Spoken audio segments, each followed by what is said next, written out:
Hi friends!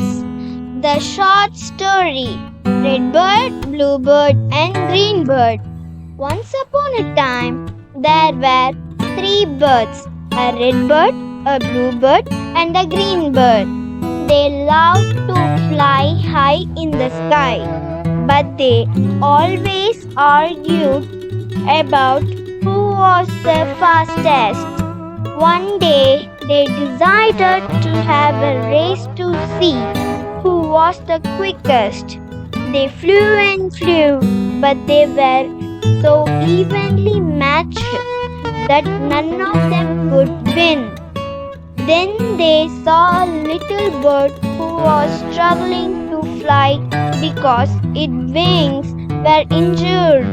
The three birds decided to help the little bird and took turns carrying it until they reached their destination.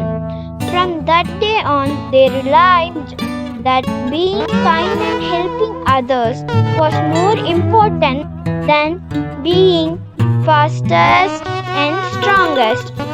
And they became best friends, always flying together in the sky.